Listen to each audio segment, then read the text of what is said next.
Belkacem Hadjadj, Azul. Azul. Nous sommes à Metz pour les troisième journées du film Amazigh que l'association Hasard d'Ars Moselle organise. Et cette année, tu es l'un des invités avec ton dernier film, Fadma el-Soumal.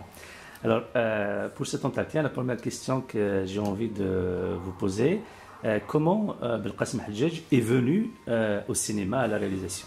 Vous savez, c'est ce genre de questions pour lesquelles il est facile de répondre, c'est pas compliqué. Moi, dès que j'étais dans le lycée, le hasard a fait que nous avions un professeur de lettres qui nous faisait faire des petites pièces de théâtre. Et je me souviens, c'était en seconde ou en première, je ne sais plus, on a monté un petit spectacle de théâtre, les parents sont venus assister, et le lendemain, ma mère m'a envoyé acheter quelque chose chez un des notables de la ville, qui avait un grand magasin, qui était toujours lui dans un bureau au fond, puis il avait ses ouvriers qui travaillaient au comptoir, et puis je venais acheter ce que m'avait demandé ma mère, et puis il m'appelle, il m'a dit « Hadjadj, viens !» On se connaissait, Saïda, j'étais à Saïda. Ouais. Et donc je rentre et il me dit « C'est bien ce que vous avez fait hier !» Et il me donne 50 dinars, qui pour moi à l'époque était une fortune. Ben oui. À l'époque, quelle année vous faites? Ah, ça devait être 66, 67, quelque chose comme ça. Et donc en sortant, je dis « Mais qu'est-ce qu'on a fait de si exceptionnel que ça hier ?» Parce que nous, c'est le prof qui nous a dit de faire ça, donc on a fait ça, on s'est amusé un peu. Donc ça commençait à... Et à l'époque, j'étais à l'école avec Abdelkrim Behloul, qui est actuellement cinéaste, qui est ici, pareil, qui a fait aussi beaucoup de films et tout. Et à l'époque, des gens lisaient beaucoup les bandes dessinées, Black le Rock, Kit Carson, machin, truc et tout. Et en fait, on était déjà un peu sur cette lancée-là. On essayait, comme des imbéciles, à faire Black le Rock, lui, moi, Kit Carson, des choses comme ça, d'enfants, quoi. Et donc, dès que j'étais parti à Oran pour continuer mes études donc, dans un internat, je me suis inscrit au Conservatoire d'Alger pour faire du théâtre. Et aussi au Centre culturel français, qui aussi assurait un théâtre. Et c'est parti comme ça. Et donc j'ai découvert que je veux dire, le théâtre me prenait aux tripes, j'avais énormément de plaisir à faire cela, vraiment beaucoup, beaucoup, beaucoup. Et j'ai continué comme cela. Quand j'ai eu mes bacs, je voulais continuer dans ce sens. J'ai pris mon courage à deux mains et j'en ai parlé à mon père, disant voilà. Enfin, je ne rentre pas dans les détails, évidemment elle n'était pas d'accord du tout. Et je suis allé à Alger où j'ai fait une licence d'anglais parce que l'anglais me laissait beaucoup de temps pour continuer à faire du théâtre. Et j'étais à l'époque à l'école normale supérieure et donc on avait une activité culturelle quand même intense. Moi j'étais prenais des cours de théâtre au Conservatoire d'Alger, je continuais à faire du théâtre avec le Centre culturel français, j'avais créé un groupe de théâtre à l'école normale supérieure, donc avec Abdelkrim Behloul, avec Bali Sadan, avec Jamil Ashraoui, qui était avec nous aussi à l'école normale supérieure. Et on avait un ciné-club aussi, et là, c'était fini, le virus était entré, et donc j'avais même pas encore fini complètement ma licence d'anglais, que je suis parti à Bruxelles passer le concours de l'INSAS, donc l'Institut de cinéma de Bruxelles, et là c'était parti, donc j'ai fait mes études, après j'ai travaillé à la télévision belge pendant quelques années, et puis je suis rentré à Alger, où depuis je fais le même métier. Bien sûr, Belkacem Hadjadj, c'est un nom qui restera associé au film Amazigh. Il sera associé au film Amazigh, pourquoi? Parce que vous êtes précurseur, avec notamment Bouguelmouh, de ce cinéma, avec votre film Meshahou, qui est l'un des deux premiers films que le cinéma Amazigh, films qui sont sortis bien sûr dans le cinéma, que le cinéma Amazigh et plus particulièrement kabyle a connu. Donc pourquoi avoir décidé de faire un film en kabyle et puis pourquoi avoir attendu 1995 pour le faire? Alors, quand je suis rentré, moi, en Algérie, j'ai travaillé à la télévision belge. J'avais le choix entre la télévision belge ou bien l'Office du cinéma, l'ONSIC. Ouais. Donc c'était quelle année là? 79-80. D'accord. Je suis allé à la télévision, pourquoi? avec un raisonnement un peu simpliste quand même, c'est que je me suis dit, la télévision est le média qui touche le plus de monde. Et donc, si on a envie de faire passer quelques petites idées, quelques petits messages, ou pour que notre travail ait une portée la plus large, la télévision était meilleure. Je n'avais pas suffisamment pris en considération le fait que la télévision est l'organe du pouvoir, par excellence, n'est-ce pas?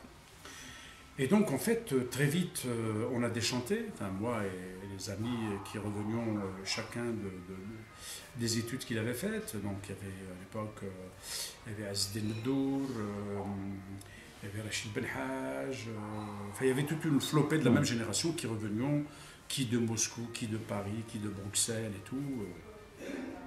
Et on se battait pour essayer de faire des choses dans la télévision. Ça n'a pas été simple. Surtout quand tu touches à ce qu'ils appellent eux les constantes. Avant d'arriver au film Amazir, en 83, je voulais réfléchir un peu sur le rapport entre le cinéma et notre matrice culturelle, d'accord, hein, la matrice culturelle algérienne. Cette matrice culturelle ayant comme vecteur essentiel de communication l'oralité, je m'étais posé la problématique de savoir comment retrouver à travers le cinéma le fonctionnement de cette oralité. J'en ai d'ailleurs fait après l'objet d'un doctorat avec Jean Rouch. Et donc je me suis dit la meilleure façon d'essayer de réfléchir à cette question, c'est de me confronter à l'oralité. Et à l'époque, il m'avait paru qu'il y avait un thème qui était en même temps, j'allais dire presque purement oral, et en plus qui offrait des possibilités pour le cinéma, parce que c'est des personnages, ce sont les bandits d'honneur. Parce qu'un bandit d'honneur, c'est un mythe. Et quoi de plus abstrait et de plus oral qu'un mythe, parce qu'on le raconte. D'accord ? Et donc, je me suis dit, tiens, je vais prendre les 3 parties d'Algérie et je vais faire des films sur des bandits d'honneur. Et j'ai commencé à l'ouest, avec un bandit d'honneur qui s'appelle Bouziane Khalai, qui a pris le maquis en 1863 et qui a été guillotiné en 1874 dans le marché public de Périgueux de l'époque, qui est Mohammedia de maintenant. Et donc, je commençais à travailler dessus. Donc, je travaille dessus, je me suis posé un certain nombre de questions de traitement filmique, j'avais même fait quelques tentatives expérimentales et tout. Et quand on est arrivé au problème de la langue, j'avais filmé des paysans de Beni Chougran autour de Mascara, dans la région de Mostaganem et tout, et qui parlaient un arabe algérien, mais un arabe populaire, hein, d'accord, qui était beau, qui était poétique même, très imagé, etc. Et je me suis dit, le texte qui va accompagner ce film, parce qu'il y avait un mélange de documentaire, de fiction, de reconstitution et tout, donc il fallait un texte qui soit une espèce de ciment, d'homogénéité, si vous voulez. Naturellement, je suis allé voir Abdelkader Alioula. Abdelkader Alioula, que vous connaissez tous, qui est un grand auteur de théâtre, et qui était en plein, lui aussi, questionnement précisément sur l'oralité, et pour arriver à trouver un langage théâtral qui soit le plus algérien possible, le plus proche possible du vécu des Algériens.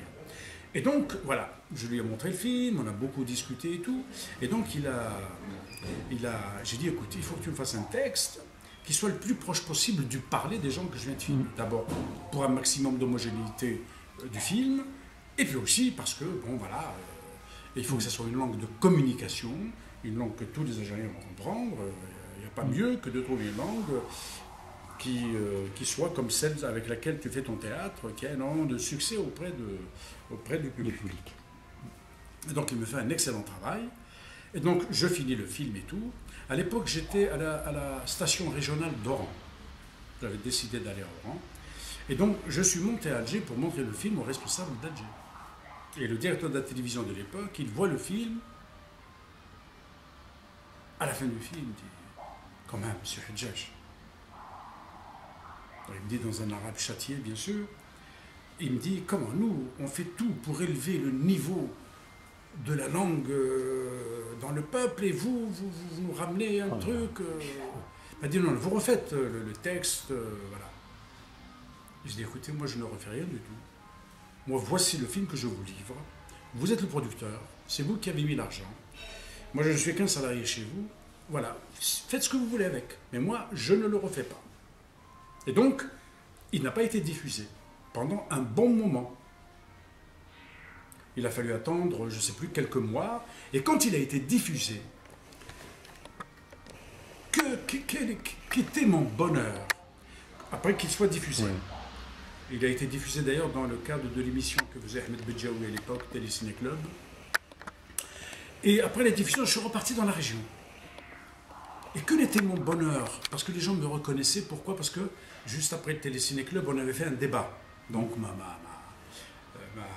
tronche était reconnue, surtout les jours qui avaient suivi. Et les gens de Mascara, de Mohamedia et tout, parce que je suis reparti un peu sur le terrain où j'avais travaillé, ils sont venus m'embrasser et tout, et me dire, ah, mais c'est-à-dire avec leurs mots à eux, ils étaient en train de me dire la reconnaissance qu'ils avaient dans le fait que pour une première fois, ils se reconnaissent dans un film parce qu'ils se sentent impliqués, ils se sentent concernés et ils sentent que ce film leur parlait, et notamment qu'il leur parlait dans leur langue. Ouais. C'est un moment absolument extraordinaire. Bon, mais je vous dis, ça n'a pas été facile, puisque la première réaction, c'était pourquoi le film n'est pas, pourquoi le commentaire n'était pas en arabe littéraire, classique, enfin, etc. Bien, donc à partir de ça, c'est un exemple. On a eu à souffrir de beaucoup de ce genre de choses au niveau de la télévision algérienne. Moi, j'ai eu des sujets qui ont été rejetés, des commissions de lecture complètement fermées. Il y avait aussi à un moment donné une série qu'on appelait La Clé épileptique, où on s'était mis à plusieurs jeunes réalisateurs et on avait pris le thème du logement en Algérie et on a fait ce film, c'est pour ça qu'on a appelé La Clé épileptique, où nos films ont été censurés. Ouais, le mien a été censuré, il y a eu plusieurs films qui ont été censurés. Mais on se battait au sein de la télévision. Je veux dire par là, je considère que quand on a la prétention de faire un travail de création dans la sphère culturelle, il faut à chaque fois essayer de repousser les frontières et d'élargir le plus possible ces frontières de l'interdit. Il faut les éloigner le plus possible, d'accord? Et sous de multiples formes, hein, pas spécialement sur le plan politique, voilà, le problème de la langue, ça peut être un problème purement formel, la manière avec laquelle on raconte, la manière avec laquelle on exploite et on utilise le langage cinématographique, etc. Tu vois? Et vaille que vaille, on a continué à travailler. Et puis après, est venu octobre 88, où, bien entendu, juste après, le pouvoir était sérieusement déstabilisé, n'est-ce pas? Et il a ouvert des petites lucarnes de soupapes, hein, parce qu'il voulait donner quelques gages de liberté, etc. Et bien entendu, à l'époque, moi, Azdine Meddour, etc., on parlait beaucoup de la Mazérité. On se disait, mais pourquoi est-ce qu'il n'y a pas moyen de faire des films en Amazir? Azdine Meddour avait fait quand même une tentative avec la légende de Tiklet. Une espèce de documentaire qu'il avait fait. Et il y avait aussi Chérif Hagoun, qui avait fait aussi les djinns. Les djinns. C'était un court-métrage aussi qui parlait kabyle. Ça, c'était vers la fin des années 80. Donc, un peu... Et donc, dès qu'il y avait eu la possibilité d'ouverture, moi et Azdine Meddour, on venait de créer une société ensemble qui s'appelait Imago Productions. Et donc, on a foncé tous les deux dans la brèche et on s'est dit, c'est le moment ou jamais. Et donc, lui, il s'est mis à travailler sur la montagne de Beya. Et moi, je me suis mis à travailler sur mes chercheurs, nous disant, c'est le moment, parce que ces lucarnes risquent de se refermer, profitons-en immédiatement. Donc c'est voilà, et donc on a fait ces films-là, dans des conditions très difficiles, très très difficiles, parce que le tournage, moi c'était en 93, dans la région d'Azazga, dans la région de Tel Aguilef, dans la région des Ouadia. C'était l'époque très dure, les fameux faux barrages, etc. etc. Je veux dire, après coup, juste après le tournage, hein, je ne vais pas rentrer dans les détails, mais on est tombé sur un faux barrage, une nuit de tournage, etc. C'est long à raconter. Enfin, tous les amis du cinéma le savent. On a échappé miraculeusement. Miraculeusement. On a eu pas mal de problèmes de ce genre. Hein. Ceci pour dire qu'on a tourné dans des conditions extrêmement compliquées, extrêmement difficiles. Mais en même temps, paradoxalement, quand on est dans des situations pareilles, il y a une espèce d'énergie qui vient de je ne sais où, et une espèce de mobilisation de toute l'équipe qui transmet cette espèce d'énergie dans l'image. Hein. Et donc, suite à ce faux barrage, le tournage avait été arrêté. Ouais. Et pour tout le monde, c'était fini, quoi. C'est fini, quoi. On ne pouvait plus retourner dans la montagne. Et il a fallu que je me batte comme un fou. J'entends comme un fou, c'est comme un fou au sens propre du terme. Parce que les gens m'ont dit, mais attends, tu as échappé ou vous voulez retourner là-bas? Mais belle, c'est le vent dans la chaussure. Et vous savez, je veux dire, quand on est dans cette dynamique de création, etc., et que ça nous passionne, quand il y a un objectif, on y va quel que soit. Quel que soit. Moi, il fallait que je finisse le film. Et j'ai réussi. Avec beaucoup de difficultés à obtenir une protection un peu spéciale qui a failli. Enfin bref. Le film a été. L'état est achevé, on est arrivé jusqu'au bout du film. Parallèlement, Azdine Meddou a tourné dans des conditions difficiles aussi, au point où il a eu le grave accident, où il y a eu des morts dans son tournage, etc. C'est quelque chose d'ailleurs qu'il a miné complètement. Et je crois que c'est en partie quelque chose qu'il a miné de l'intérieur, au point peut-être d'avoir contribué à sa brutale et rapide disparition. Voilà donc. Donc une brèche s'était ouverte, on a dit c'est le moment, il faut y aller. Alors, bien entendu, je veux dire, moi je mets la lutte pour la mazérité exactement sur le même plan que la lutte pour toutes les autres libertés. D'accord ? Et donc, dès que la possibilité était apparue pour faire quelque chose dans cette langue, ce qui était anormal, que jusqu'à cette époque-là, rien n'était fait. Il faut rendre hommage à Bouguermouh, qui était à Lancy, qui lui était dans l'office du cinéma, et qui avait le projet de la colline oubliée depuis longtemps, mais n'avait jamais réussi à la monter. C'est-à-dire qu'en fait, c'est le premier qui s'est battu pour faire un film en Amazigh, qui était la colline oubliée et tout. Et lui aussi, dès que les choses se sont ouvertes, il a foncé dessus, difficilement. Hein, lui aussi a beaucoup souffert de raisons de production, etc. Et donc, si on devait, parce que les gens parfois se posent la question de savoir quel est le premier film et tout, le mérite revient à Abdelrahman Bouguermouh. Hein. Même si mon film est sorti dans les salles avant, parce que le hasard des productions, du cheminement de la production a fait que mon film était prêt avant le sien, parce que lui, il avait eu beaucoup plus de difficultés à finir son film, à trouver les financements, etc. Mais le mérite revient à lui, incontestablement, d'avoir... Et donc voilà, c'est pour ça que... Enfin, c'est pour ça. Mais en fait, les trois films sont sortis presque en même temps. Donc, La colline oubliée, Machaou et... La montagne de Bel. C'était écoulé combien de temps entre le début du tournage et la production? Pour Machaou Écoutez, moi en général, je ne mets pas beaucoup de temps. J'ai horreur de traîner. D'ailleurs, il y a eu des films que j'ai laissé tomber parce que je n'arrivais pas à les monter rapidement. Je ne suis pas le genre à attendre 3 ans sur un film.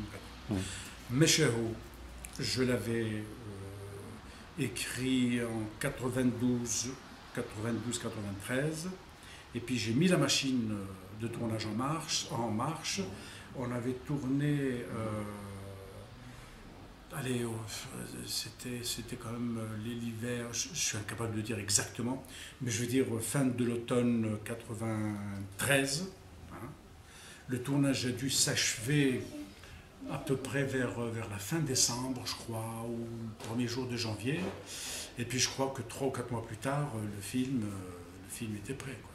Est-ce que le ministère de la Culture, les organismes qui sont censés aider et financer ces productions, est-ce qu'ils ont fait leur travail normalement? Est-ce qu'ils vous ont facilité les choses ou le contraire? Écoutez, 93. Nous, en 91, les cinéastes, on s'était battus dans l'espèce d'euphorie de réforme et tout, à l'époque de Hamrouche et tout, on s'est battus pour la mise en place d'un fonds d'aide au cinéma au niveau du ministère de la Culture, qui n'existait pas. Pourquoi il n'existait pas?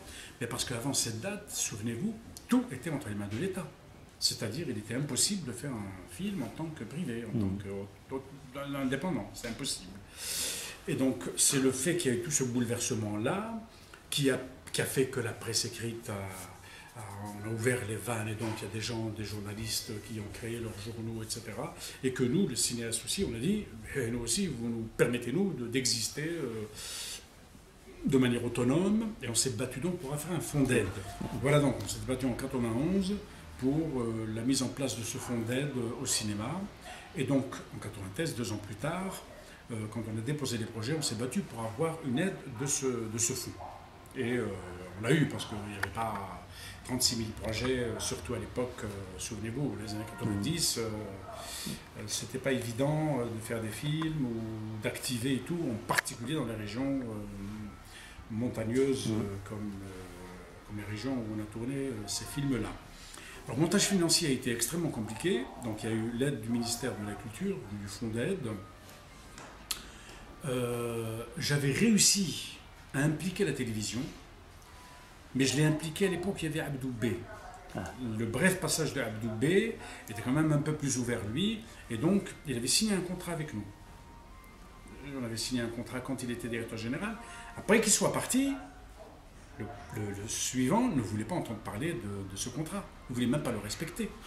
Il a failli, le directeur, bon, pas son nom, ça n'a aucune importance, il ne voulait pas du tout donner l'argent, alors avec le contrat signé, etc.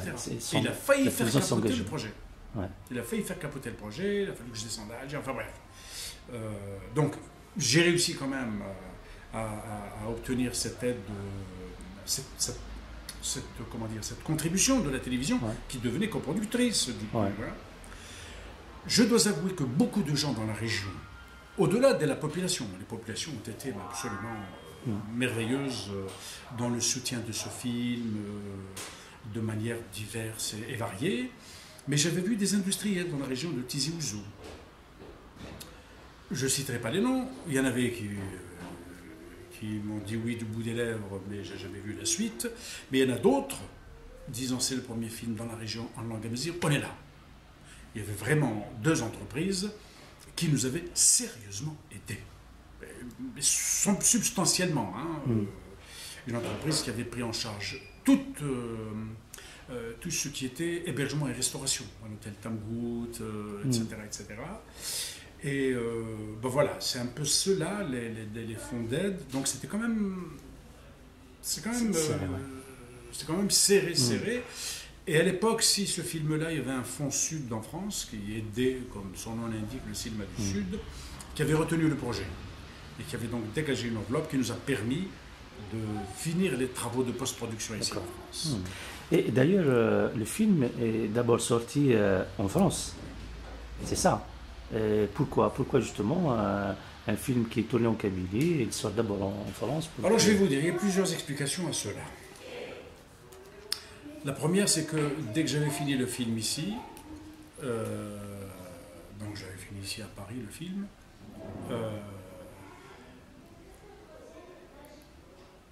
les conditions, n'oubliez pas qu'en Algérie, donc le film c'est 95 en Algérie, c'était des situations difficiles. Donc le film, dès qu'il a été fini ici, nous, dès qu'on finit un film, la première chose c'est qu'on veut le montrer en public, voir comment le public va réagir et tout.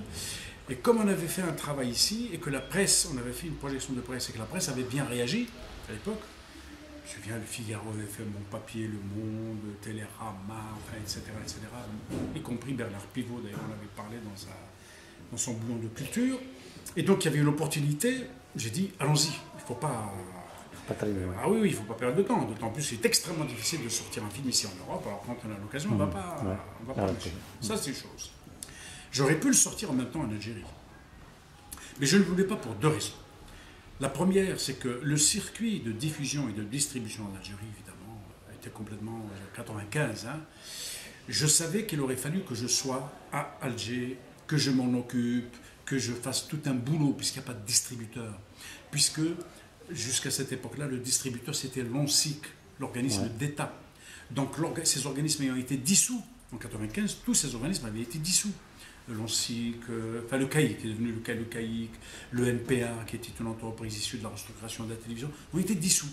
Et d'ailleurs, sur le plan cinématographique, ça a porté un coup fatal, parce qu'on a dissous ces entreprises qui s'occupaient, qui avaient des équipements, qui les mettaient à jour régulièrement, qui avaient des budgets de formation, qui envoyaient des gens en formation, qui avaient des budgets de production, et qui avaient donc des budgets de distribution. Du jour au lendemain, on dissout tout cela, sans avoir réfléchi à quoi que ce soit pour les remplacer. Rien, ni en termes de formation, ni en termes de réglementation, ni en termes de rien. Et donc, la distribution aussi, il n'y avait pas moyen de donner le film à un distributeur qui s'en occupe. Ce qui n'était pas le cas ici. Ça, c'est la première chose. La seconde chose, dans mon esprit de l'époque, premier film en langue amazigh, je m'étais dit que le film Machaou est amazigh par tout ce qu'il y a dedans. Il ne l'est pas uniquement parce que la langue est la langue amazigh. Et au-delà du film de Machaou, je considère que tout film qui parle des valeurs profondes de la société algérienne, d'accord, est un film amazigh. Quand bien même il ne parle pas la langue. Comme tous les Algériens qui sont amazirs, même s'ils ne maîtrisent plus la langue et qu'ils ne la parlent plus, qu'ils le veuillent ou qu'ils ne le veuillent pas, ce sont des amazirs. D'accord ?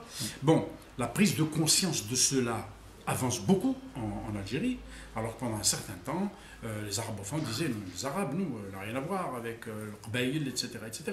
Bon, beaucoup de chemin a été parcouru depuis, les gens maintenant sont conscients de cela. Et donc, moi, je voulais que ce film, qui appartient à tous les Algériens, de le redonner à tous les Algériens pour qu'ils le comprennent. D'accord ? Et du coup, je me suis dit, ce film-là, il va falloir le sortir dans la version amazigh, là où les gens comprennent la langue amazigh, et qu'il ne fallait absolument pas priver les autres Algériens de ce film que leur appartient aussi, s'ils ne comprennent pas la langue. D'où j'ai décidé de le doubler en arabe. Ce qui m'a pris un peu de temps d'ailleurs, c'est aussi une des raisons pour lesquelles il est sorti un peu plus tard, donc une année après, en Algérie. Ça, c'était en 95, donc il est sorti ici en 96 ici, je crois, en France, et en Algérie, c'est en 97. Voilà. Mais depuis, Fadman Soumer, que j'ai fait en 2000, plutôt 2014, celui-ci, ayant constaté que du chemin avait été fait précisément dans la maturation de la question amazigh au sein de la société algérienne, j'ai décidé de le sortir en version originale sous-titrée en arabe et en français partout en Algérie.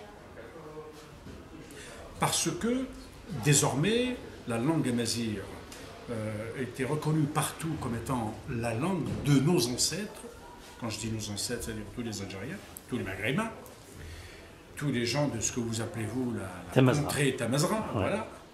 Et les gens donc ont pris conscience de cela. Je voulais, moi, aller dans les régions arabophones avec le film en version originale, voir comment il allait être reçu.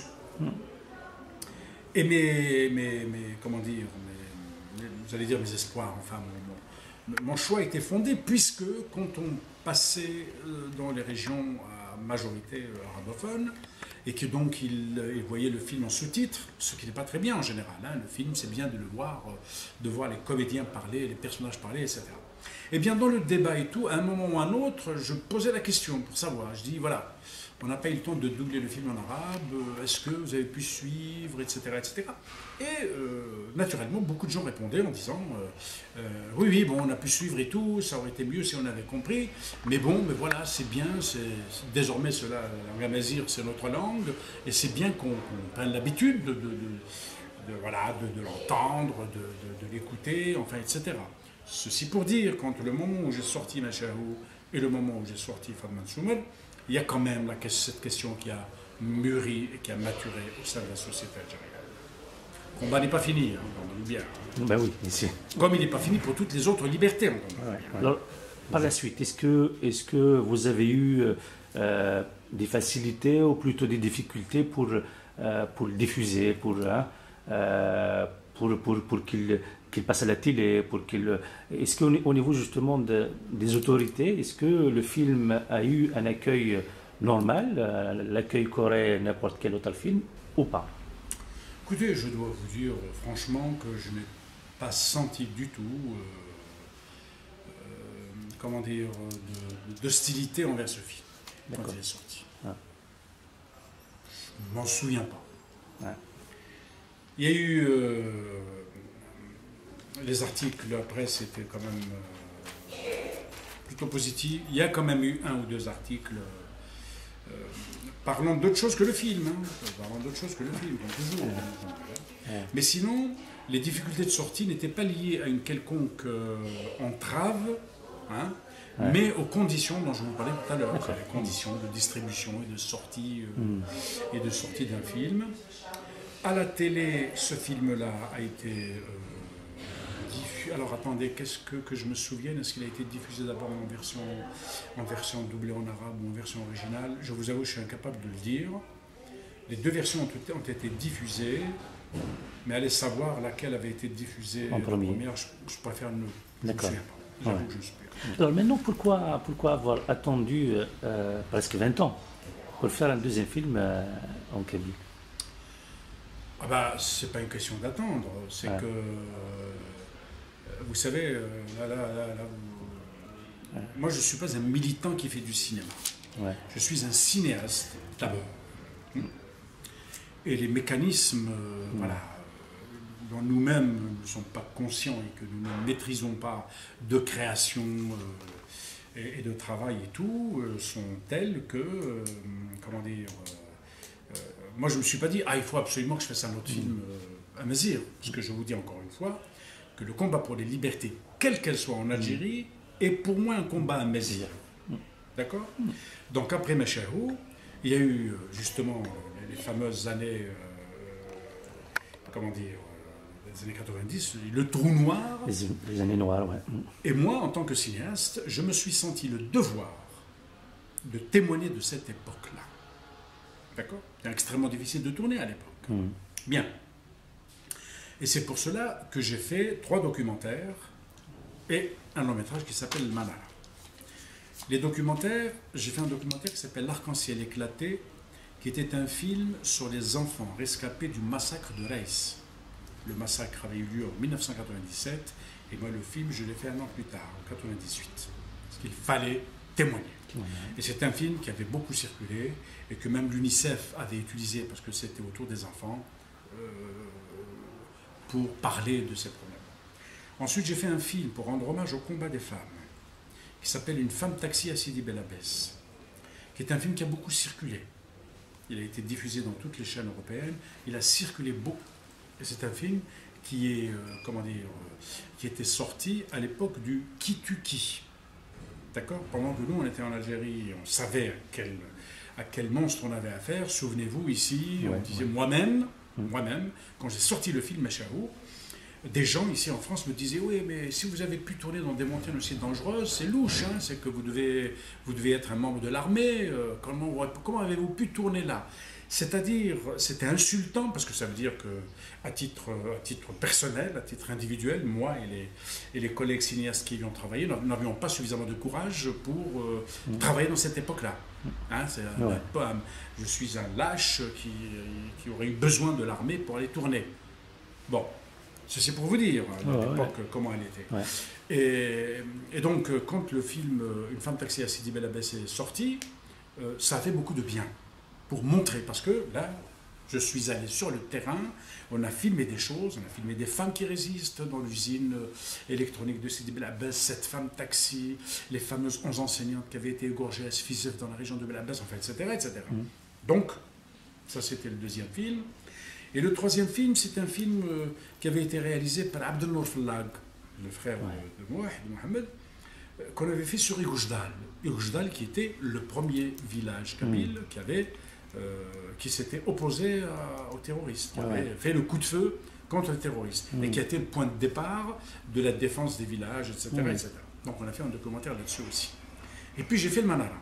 Le Manara qui est un film qui pose la problématique de l'islamisme, de la violence, etc. etc.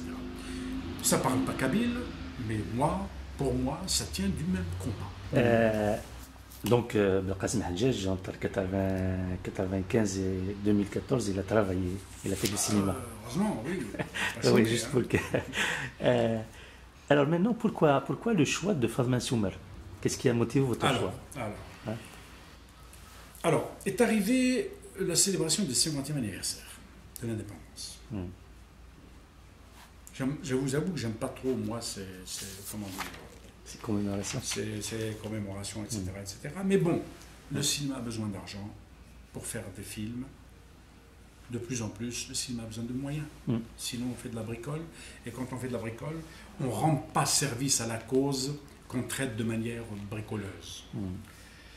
Et ça faisait un moment que je voulais faire un film sur Fadman Soumer. C'est une femme en Kabylie qui a résisté. Et pour pouvoir faire ce qu'elle a fait au XIXe siècle, en tant que femme, c'est qu'elle devait être hyper exceptionnelle. Quand on sait le statut des femmes dans ces régions-là, à cette époque-là. Et donc je me suis dit, il faut absolument faire un film là-dessus. Mais c'est un film qui se déroule au XIXe siècle. Donc c'est énormément de... Il faut tout refaire. Tout reconstruire, les décors. Le village Soumer, on n'a pas tourné au vrai Soumer parce que c'est pas possible. Donc c'est un vieux village dans la région de Boshborarij qui était abandonné et tout, qu'on a reconstruit, qu'on a complètement restauré.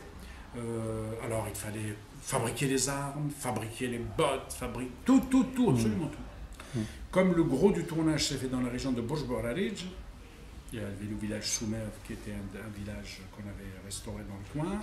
Et comme on a tourné à Abbas, c'était pas loin de Boshborarij aussi. Donc en fait, on s'était installé dans la région de Boshborarij et pendant 1 an et demi, il y avait des ateliers qui travaillaient pour fabriquer les canons. Tout ce qu'on voit dans le film, tout ce qu'on voit dans le film a été fabriqué par nos ateliers à Boshborarij.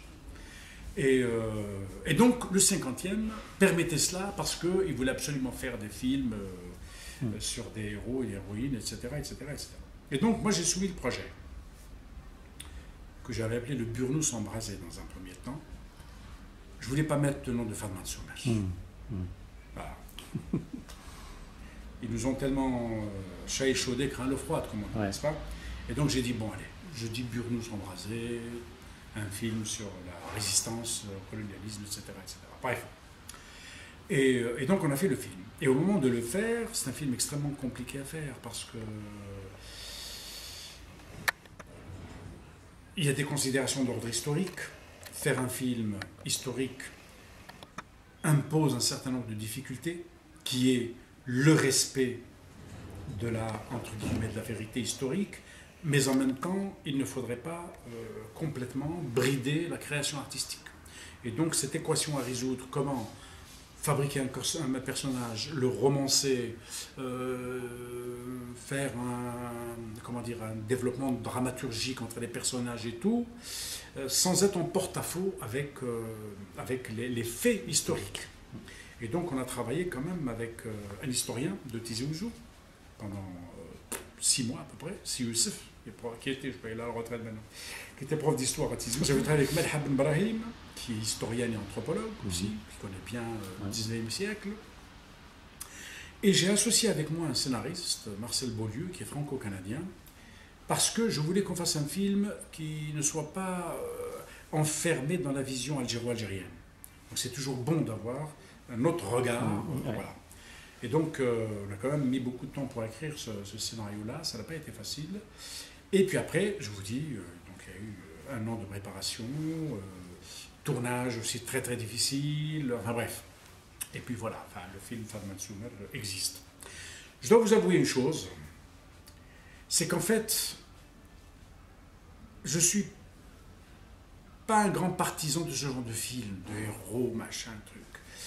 J'aurais voulu faire un autre film sur Fadman Soumer, mais je sais qu'il n'aurait aucune chance.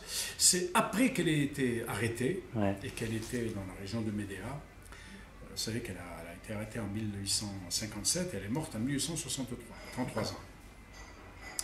Et à l'époque, en 1852, il y avait eu le coup d'État de Napoléon Bonaparte.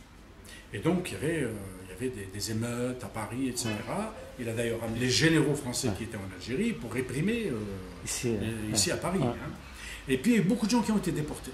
Tous les gens qui avaient été impliqués dans cette révolte de 52 ont été déportés. Parmi eux, il y avait une dame qui était médecin.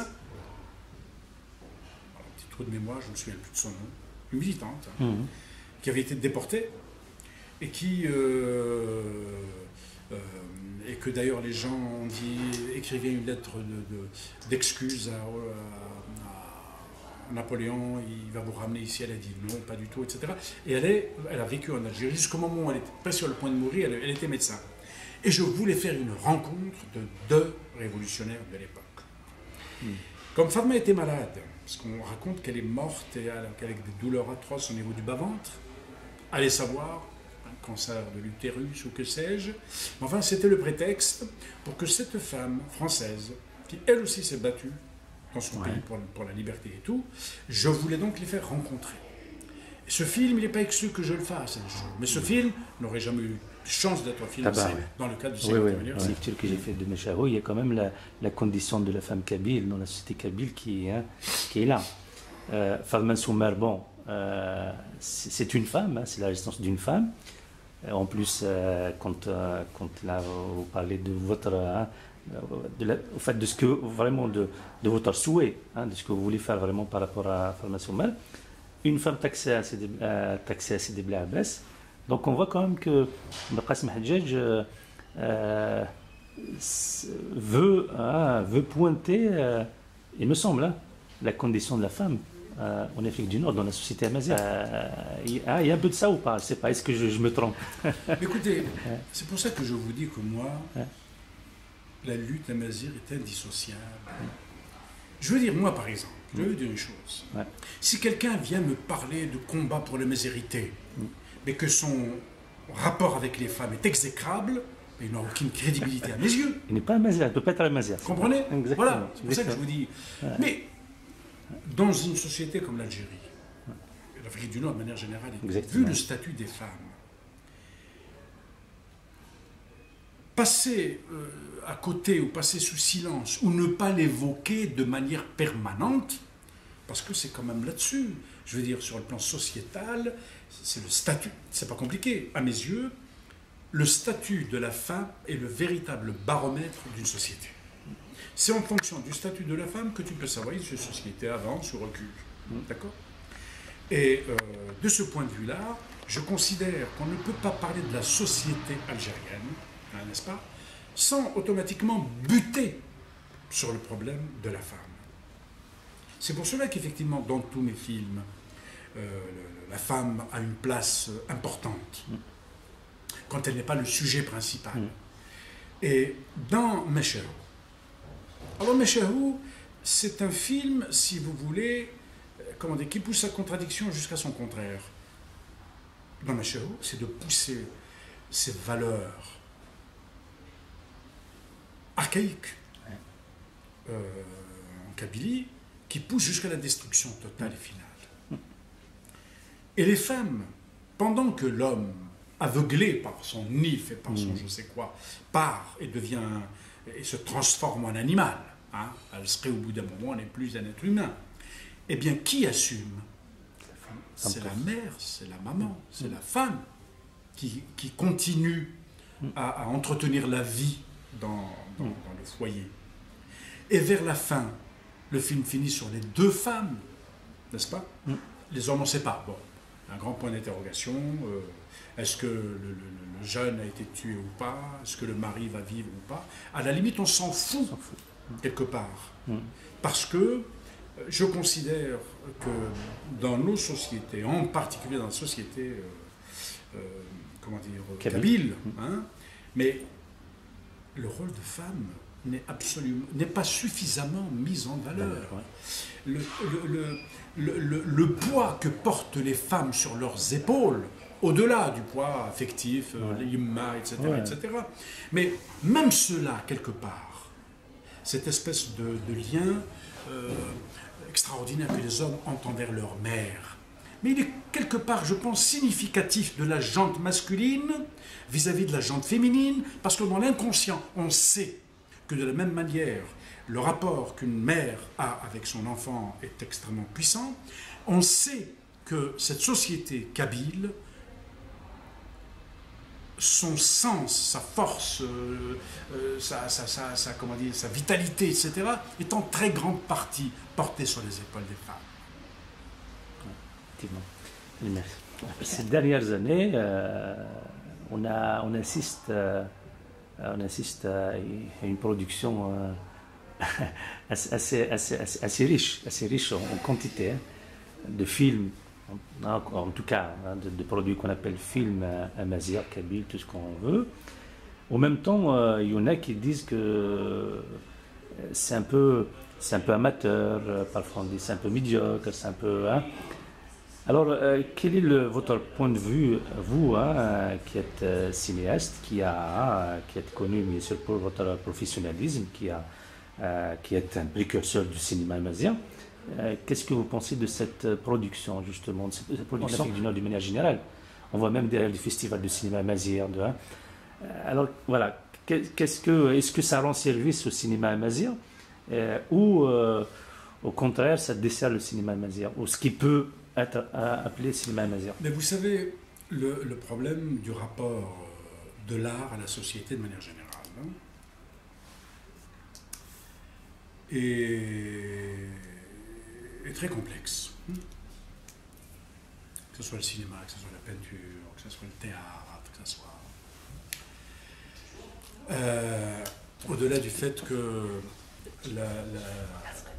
l'art joue le rôle de miroir de la société, n'est-ce pas?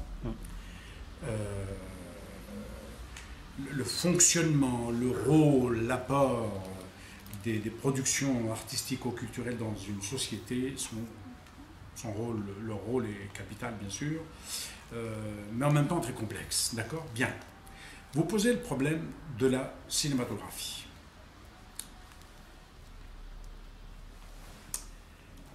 Alors, est-ce que c'est bien ou pas qu'il y ait une profusion de produits en langue amazigh?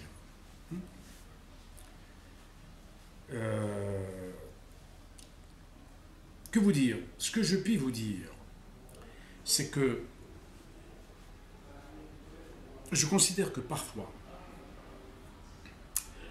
à vouloir faire des choses très faciles, très rapides, ça parle kabyle, ça parle amazigh, voilà, on dit il faut qu'il y ait, oui et non. Je ne pense pas que cette profusion rende automatiquement service à la culture. Je ne pense pas. Pourquoi? Mais vous savez, quand vous voulez traiter d'un sujet, pas spécialement la amazighrité, un sujet quelconque, qui est important à vos yeux, d'accord? Eh bien, la manière de le traiter fera en sorte que vous allez véritablement attirer l'attention et valoriser le regard et valoriser l'importance de ce sujet, comme vous pouvez complètement le dévaloriser. D'accord? Vous prenez le cas des romans, hein, quand on fait une adaptation. Prenez un grand roman. Il y a des gens qui croient que parce que c'est un gros roman, il suffit qu'ils mettent une caméra et qu'ils commencent à filmer et puis c'est bon. D'accord? Or non, c'est-à-dire un roman, s'il est mal adapté et que quelqu'un n'a pas lu le roman, il dit c'est quoi ce truc? Parce que le boulot n'a pas été fait, parce que le cinéaste n'a pas respecté l'œuvre, parce que le cinéaste n'a pas été à la hauteur de l'œuvre. Et donc il ne lui rend pas service. Au contraire, il la dessert. Donc une cause, quand tu ne donnes pas d'importance à la manière avec laquelle tu vas la défendre, et tu risques de la desservir. C'est valable pour le cinéma, c'est valable même sur le plan politique, je veux dire. Si tu ne construis pas bien tes arguments pour défendre une cause, si tu veux faire ça, si tu bâcles ton truc, si tu ne réussis pas à convaincre les gens, eh ben, tu auras raté ton coup et tu auras desservi la cause. Eh bien, moi, je me pose la question, si je parle du cinéma amazigh, est-ce que cette profusion ne risque pas je n'en sais rien, il y a peut-être un travail d'étude à faire, ne risque-t-elle pas de desservir la cause amazigh? Okay. Et on tombe dans la facilité, et là j'élargis, c'est pas seulement le cinéma amazigh, le cinéma de manière générale. C'est l'effet pervers de la technologie moderne. Parce qu'il y a 30 ans, quand on voulait faire un film, on ne pouvait pas le faire n'importe comment. Parce qu'il fallait quand même connaître. La pellicule, c'est une émulsion chimique, tu ne vois pas le rendu. Donc si tu veux mettre une image sur la pellicule, il faut que tu saches ce que c'est que la lumière, comment la mesurer, comment ceci, comment cela, etc. Pareil pour le son. Et donc, il fallait quand même connaître un peu avant d'appuyer sur le bouton de la caméra. Sinon, tu avais une pellicule, il n'y avait rien. D'accord ? Avec l'avancée des technologies, maintenant, tu vois l'image et tout, tout le monde est tenté d'eux.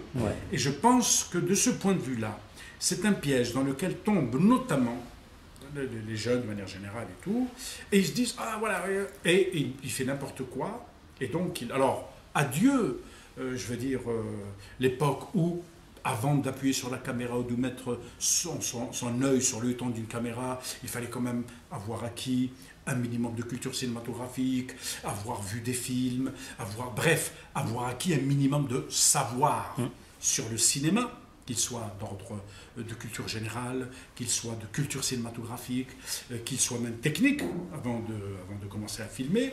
Bon, maintenant, le type, il tombe du berceau, il commence à faire un film. Et ça le dessert parce que lui-même n'est pas poussé à ce travail d'acquisition de connaissances, de savoir, etc. Alors, entendons-nous bien, hein, pour le cinéma, là, je parle du cinéma d'un point de vue de cinéaste. Maintenant, il est bien évident que s'il y a une cause politique qu'il faut dénoncer, je veux dire, il y a un événement qui se passe quelque part, d'accord ? Et il faut le porter tout de suite, le plus largement possible au public, bien entendu, il fallait le filmer n'importe comment et le diffuser et le montrer. Hein. Là, je parle des œuvres construites. Là, il faut construire une œuvre. Je veux dire, parce que le temps et l'influence sur la société est ombilicalement lié à la qualité de l'œuvre. Prenez un gars comme Delmouloud Mamri, d'accord ? C'est un gars qui n'a jamais dit « moi je suis un militant berbère ou berbériste ». Pourtant son œuvre est un socle désormais incontournable pour la mazérité. Parce que il n'a peut-être pas allé dans les machins et tout, mais le travail qu'il a fait, la qualité de son travail, que ce soit en tant qu'écrivain, que ce soit en tant qu'anthropologue, que ce soit... Et je veux dire, il avait un tel respect de son travail et de la qualité auquel il devait, qu'il voulait toujours, d'ailleurs, ce qu'on dit sur Mamri, c'est que c'est un orfèvre, je veux dire, que ce soit ses œuvres en tant que romancier, tous ses travaux. Il pousse le degré d'exigence vis-à-vis de lui-même à un point tel que ces œuvres deviennent des œuvres immortelles. Eh bien, je considère que dans la création de manière générale, il faut avoir cette préoccupation et avoir ce degré d'exigence d'abord envers lui-même, envers soi-même. Justement, parlons de Mouloud Mamri. Il semblerait que votre prochain, du moins l'un de vos prochains projets cinématographiques, c'est un film sur Mouloud Mamri. Écoutez, en général, je ne parle pas de mes projets. Donc, je ne vous en dirai pas plus. D'accord. Belkacem Hadjadj, merci beaucoup de m'avoir accordé cet entretien et merci pour tout ce que vous faites pour le cinéma amazigh. On fait ce qui me paraît normal et naturel de faire.